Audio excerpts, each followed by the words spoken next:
대세 하락장이 계속적으로 펼쳐지는 와중에 지금 시장이 깜짝 반등을 조금 했기 때문에 그럼 이게 단기 바닥이냐 아니면 바닥론을 말씀하시는 분들도 좀 많고 네. 그러면 나는 과연 어떤 시그널, 어떤 지표를 봐야 이게 시장이 바닥인지 혹은 인플레이션이 낮아지는 이런 현상인지 이걸 굉장히 좀 많이 물어보셨거든요. 네. 제가 오늘 그 기준점을 일단은 조금 잡아 드릴 건데 예. 여러분 살짝 어려울 수도 있어요.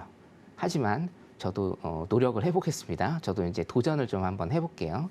굉장히 쉽게 나름대로 좀 풀어 드리겠습니다, 여러분. 네. 자, 그럼 나는 어떤 지표를 봐야 되느냐? 어떤 지표를 봐야 인플레이션이 낮아지고 이 시장의 지수가 바닥을 찍는가? 그리고 어떤 경기가 다시 회복기로 돌아오는지에 대해서 제가 기준점을 일단 좀 명확하게 오늘 해드리겠습니다. 자, 나는 어떤 지표를 봐야 되는가? 단기하고 중장기를 일단은 두 가지로 제가 나눠 드릴게요. 단기 인플레이션의 기준 지표는 여러분들 거의 다 아시는 겁니다. 자, 첫 번째, 개인 소비 지출이 있죠. 이번 주 수요일 날 발표되는 개인 소비 지출. 그리고 두 번째, 여러분들 너무 잘 아시는 소비자 물가 지수가 있습니다. 자, 이 두 가지를 보시면서 여러분들이 단기적으로 전월 대비, 전년 대비해서 물가가 어느 정도 하락을 했고 물가가 어느 정도 상승을 하는지 여러분들이 아실 수 있는 지표가 될 것 같고요. 자, 세 번째로 제가 6월 초부터 굉장히 많이 강조드리는 기대 인플레이션입니다. 기대 인플레이션 단기로 일단은 좀 보시면 되겠습니다. 저는 사실 1년을 선호를 합니다. 1년을 일단 선호를 하거든요. 그래서 내년에 오늘 시점에서 내년 오늘의 인플레이션이 예상되는 인플레이션이 높냐 낮으냐 이걸 여러분들 일단은 판단하실 수가 있고요. 쉽죠, 여러분? 개인 소비 지출, 소비자 물가 지수, 기대 인플레이션. 이거 제가 계속적으로 말씀드린 거고 여러분들도 좀 적응 많이 되셨으리라 봅니다. 자, 네 번째는 생산자 물가 지수가 있는데요. 자, 개인 소비 지출이나 소비자 물가 지수 그리고 기대 인플레이션 같은 경우에는 소비자 입장에서 일단은 생각하는 물가라고 보시면 돼요. 이 세 가지는. 근데 생산자 물가 지수, 우리가 PMI라고 부르는 것들은 생산자의 입장에서 가격 책정을 어떻게 할지 여기에 관한 물가 지수입니다. 자, 따라서 생산자 물가 지수, 사실 생산자 물가 지수 같은 경우에는 특히나 제가 팁을 하나 좀 드리면 항생 하시는 분들 있잖아요. 항생 하시는 분들은 생산자 물가 지수 굉장히 좀 유념 있게 보셔야 된다. 그리고 한국 같은 경우는 GDP 인플레이터라는 거 용어만 알고 계시면 될 것 같습니다. 자, 오늘 하이라이트인데요. 자, 그러면 단기적으로 물가가 내리고 물가가 오르면서 시장은 요동을 칠 것인데, 자, 그러면 이 경기라는 게 중장기적으로 침체기로 갈 것이냐, 하강으로 갈 것이냐, 회복기로 갈 것이냐, 이 모든 것들을 아우를 수 있는 게 사실은 중장기 인플레이션의 기준이라고 제가 말씀을 드리고 싶습니다. 자, 여러분들 앞전에 제가 설명드린 단기 인플레이션의 지표 같은 경우에는 여러분들 많이 아시죠? 이제는 많이 아시죠? 근데 중장기 인플레이션의 기준 같은 경우에는요, 제가 오늘 좀 설명을 드리겠습니다. 여기서부터 살짝 어려워지지만 채널 돌리지 말고 집중하시면 한 5분 안에 제가 끝내도록 하겠습니다. 자, 제가 인플레이션을 잡는다라고 했을 때 이 서울경제TV에서 가장 많이 강조를 드린 게 실업률입니다, 여러분. 실업률. 자, 실업률. 앞으로의 모든 페드 정책의 방향은 이 실업률에 아마 맞춰져 있을 거라고 제가 확신을 하고요. 실업률이 처음과 끝이라고 제가 확신을 좀 드릴 수가 있어요. 자, 이제 실업률에 관련해서 제가 중요한 이론 두 가지를 일단 좀 설명을 드릴게요, 여러분. 자, 중요한 이론 두 가지인데요. 첫 번째는 뭐냐면 희생 비율이라는 게 있고요. 자, 오큰스 로우라는 게 있습니다. 오큰의 법칙인데 요거는 제가 수식을 간략하게 일단 조금 쓰겠습니다, 여러분. 자, 집중해 주시고 별거 아닙니다. 자, 희생 비율이라는 거 혹시 들어보셨는지 모르겠습니다, 시청자 여러분. 자, 설명은 이렇게 돼요. 인플레이션 1%가 감소할 때 증가하는 실업률입니다, 여러분. 자, 보세요. 이 한 줄만 딱 봐도 여러분들이 이 지표, 이 지수가 얼마나 중요한지 느끼셨을 거예요. 자, 우리가 지금 지향해야 될 것, 그리고 우리가 지금 목표로 삼아야 되고 미국이 목표로 삼아야 하고 우리가 정말 눈여겨서 봐야 될 게 뭡니까? 인플레이션이 낮아지느냐 올라가느냐가 가장 중요하죠. 처음부터 끝까지 사실상 인플레이션 얘기잖아요, 지금. 미국도 인플레이션 얘기고요. 우리나라도 지금 뉴스 나오고 있죠, 인플레이션 얘기. 어저께 경제부총리가 얘기했죠. 우리나라 8월, 9월에는 6%대까지 일단은 갈 것이다, 인플레이션이. 모든 세계 딱 두 나라, 중국과 일본을 제외한 모든 세계 이목은요, 이슈는 인플레이션입니다. 인플레이션이 낮아지는 걸 원하고 있어요. 자, 그러면 인플레이션이 낮아지려면 어떤 지표를 봐야 되느냐? 제가 계속적으로 강조해드린 실업률 지표예요. 실업률 지표. 그 실업률 지표 중에서 실업률을 계산한 것 중에서 희생 비율이라는 게 중요할 것이다. 물론 여러분들이 뉴스를 들으시고 경제신문을 보시면서 희생 비율이라는 단어는 거의 안 나올 겁니다. 거의 안 나오지만 이게 어떻게 책정이 되고 우리한테 어떤 것으로 다가오는지는 여러분들이 이 방송을 통해서 느끼셔야 됩니다. 자, 제일 중요하겠죠? 인플레이션이 낮아지는 걸 우리가 원하고 있는데 희생 비율이라는 건 뭐예요? 인플레이션 1%가 감소할 때 증가하는 실업률이에요. 바꿔서 얘기해 보죠. 실업률이 몇 프로 증가하면 인플레이션 1%가 감소할까? 자, 그러면 실업률이 모든 것의 지표가 될 거라는 건 여러분들이 아실 겁니다. 자, 한번 해볼게요. 자, 희생 비율을 구하는 공식인데 이런 것들은 아실 필요가 없습니다. 단 이것만 제가 설명을 좀 드리겠습니다. GDP 갭이라는 건데 갭은 차이라는 뜻이잖아요. 자, GDP는 뭡니까? 한 해에 어떤 나라에서 생산하는 총 산출량입니다. 소득이라고 볼 수도 있고요. 그렇죠? 자, GDP 갭이라는 거, GDP 차이라는 건 뭐냐면 이게 바로 산출량의 차이입니다. 어떤 2022년은 산출량이 100일 수가 있고요. 2023년은 산출량이 GDP가 80일 수가 있어요. 그러면 이 갭 차이는 얼마입니까? 20이죠. 이 20이 뭡니까? 실업률에 직접적으로 영향을 미치는 계수가 된다는 겁니다. 자, 그러면 여러분들 체크하셔야 될 건 뭡니까? 자, 실업률이 얼마가 올라야 인플레이션 1%가 감소하는가? 이 공식은 뭐다? GDP의 차이에 있다. 이것만 일단은 머릿속에 넣으시면 될 것 같고요. 자, 두 번째. 별로 어렵지 않죠? 자, 오쿤의 법칙이라는 게 있는데 이것도 여러분들 뉴스나 경제신문에 오쿤의 법칙이라고 해서 나오는 건 아닙니다. 하지만 실업률 얘기할 때 무조건 이 상태로 계산이 됩니다. 자, 뭐냐면 요거거든요. 이게 앞전 거예요.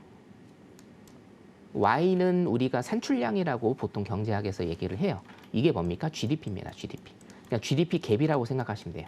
앞에 제가 설명드렸던 GDP 갭입니다. GDP의 차이는 뭘로 산출을 하냐면 실업률, 실제로 발생하는 실업률 마이너스 자연 실업률입니다. 제가 팁을 좀 하나 드리면 미국에서의 자연 실업률은 4%입니다. 근데 지금 미국의 실업률이 몇 프로죠? 3.5%죠. 3.5 마이너스 4를 하면 이게 음수가 나옵니다. 음수가 나오기 때문에 지금 미국의 모든 스텝들이 지금 꼬이고 있는 거예요, 여러분. 자, 그러면 오쿤의 법칙과 희생 비율 여기 이 두 가지를 합쳐보면 뭡니까? 결국은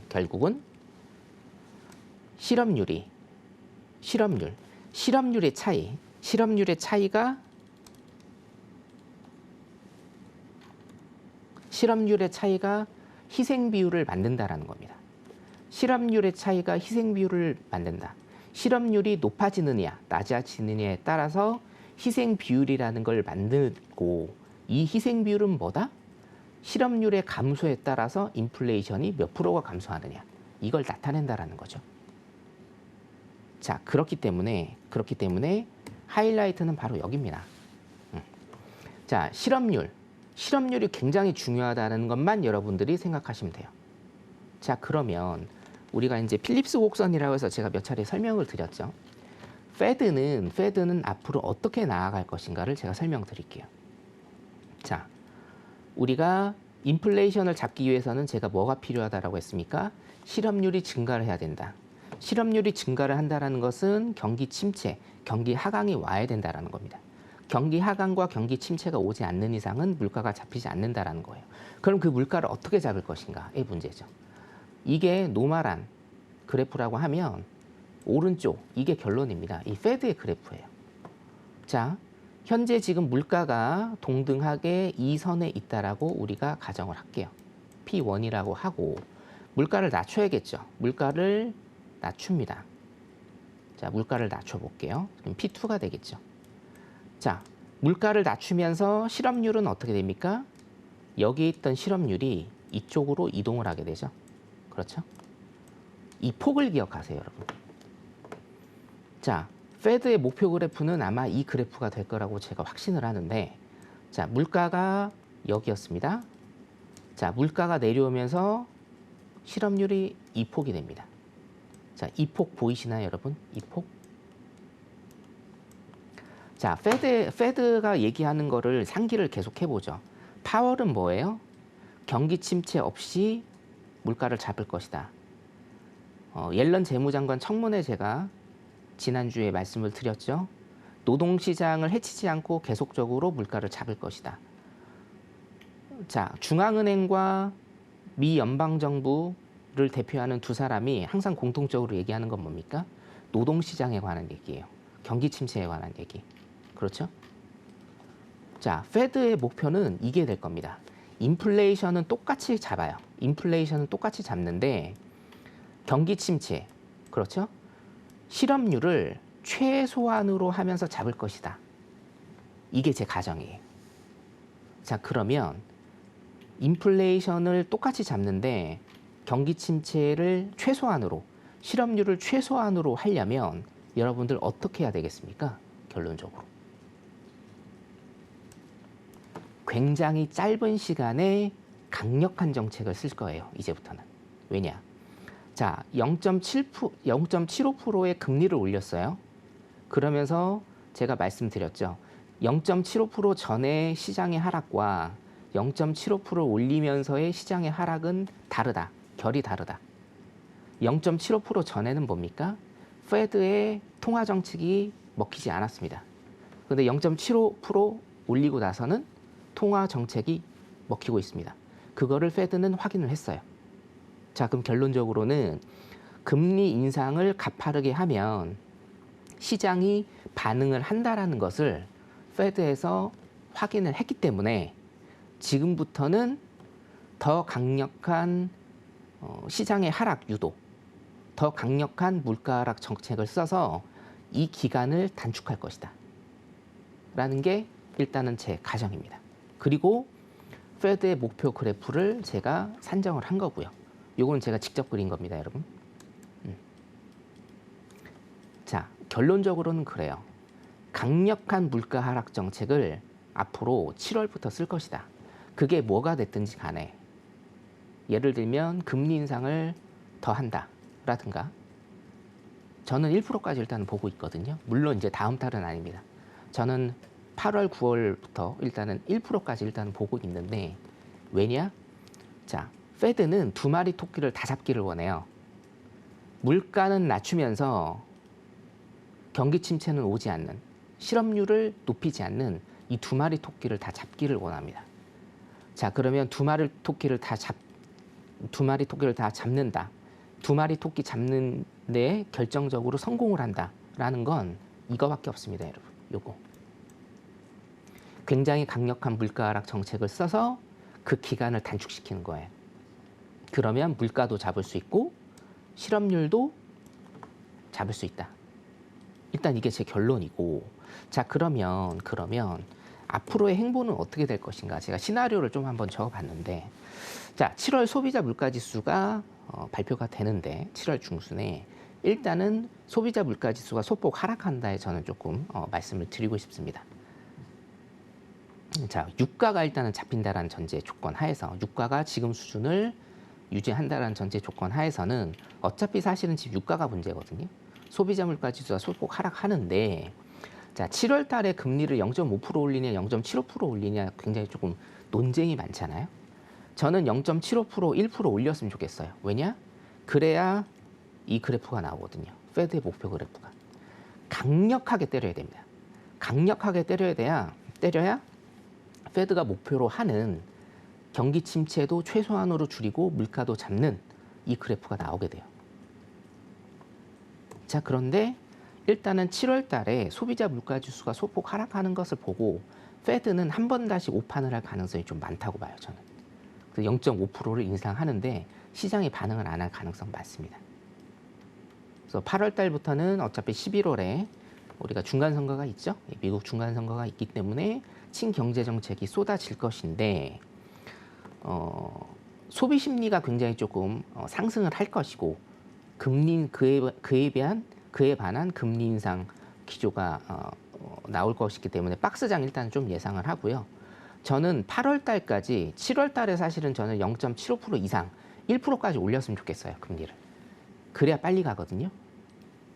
근데 오판을 만약에 한다라고 하면 9월 중에는 그러니까 7월 달에 0.5%를 올린다라고 하면 전 이게 페드의 오판이라고 판단을 하고 8월 달에는 없습니다, 여러분. 네, 8월 달에는 회의가 없어요. 지금 9월 달에 금리를 0.75에서 아마 1%까지 인상을 하는 이런 모습을 보일 것이다. 자, 그래서 최종적으로는 한 3.5%의 올해까지 3.5%의 기조를 맞출 것이다. 일단은 예상을 하고요. 여러분들이 기억하셔야 될 거는요. 딴 거는 기억 안 하셔도 됩니다. 요것만 일단은 기억하시면 돼요. 페드의 목표 그래프, 요거는 제가 직접 그렸기 때문에 자, 물가를 잡기 위해서는 어떻게 해야 된다? 실업률을 최소한으로 하는 두 마리 토끼를 잡을 것이다. 그럼 뭐예요? 시간이 문제다. 강력한 정책을 써서 시간을 잡을 것이다. 여기까지 하도록 하겠습니다. 감사합니다.